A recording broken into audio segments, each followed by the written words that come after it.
Hello everybody, my name is James, hope you're doing well and welcome back to another video, and today we're going to be talking about updates on Red Bull and Oscar Piastri. If you enjoy the video, make sure to leave a like and subscribe for more Formula 1 content. Also make sure to follow me on X and Instagram at James's Pit Lane. I'll leave links in the description, but let's jump straight into the video. So let's start with Red Bull, and as we know, they have a big junior program and it has produced some really strong drivers like Carlos Sainz, like Daniel Ricciardo, like Sebastian Vettel, and of course Max Verstappen. And Red Bull has continued to provide opportunities to young drivers in recent years. However, not all drivers are successful, and Racing News 365 say that in 2026, Oliver Gotha and Tim Tramnitz will no longer be part of the programme, with the publication going on to say Gotha drove a full season in Formula 2 in 2025 with former Red Bull junior Richard Verschoor as his teammate at MP Motorsport. However, he could only reach 15th place in the final standings. Despite his loss of Red Bull backing, he will remain active in F2 this year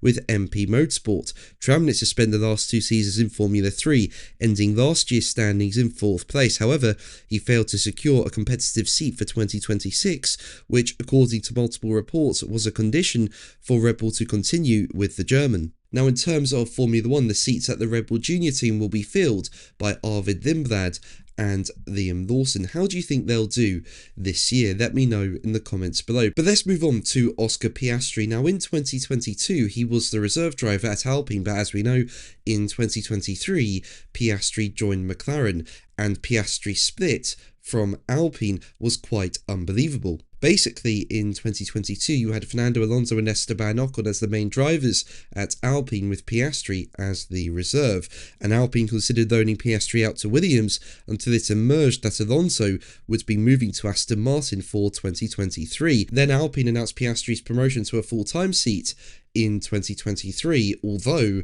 Piastri denied this with a famous social media post, which you can see below. Basically, it turns out that Piastri had already signed a contract with McLaren, and the FIA's contract recognition board ruled in McLaren's favour. And speaking about it, Piastri said, in F1's newly released off-the-grid video filmed in Monaco, as quoted by motorsport.com, "I kind of knew that it was going to be a pretty big story. There were reasons for doing that. It wasn't just me going out of my way to announce to the world that I'm not racing. I mean, I certainly look back on it now with some laughs. Definitely at the time it wasn't so funny. It obviously went to the CRB. Things were in my favour, but that was another pretty tense moment." And speaking about making his debut with McLaren, Piastri said, "That was an incredible moment. Then also kind of hits you that everything you've done previously almost doesn't matter now." But that's going to be the video from me today. Thank you ever so much for watching. Make sure to like and subscribe for more videos, and until the next one, take care. Bye.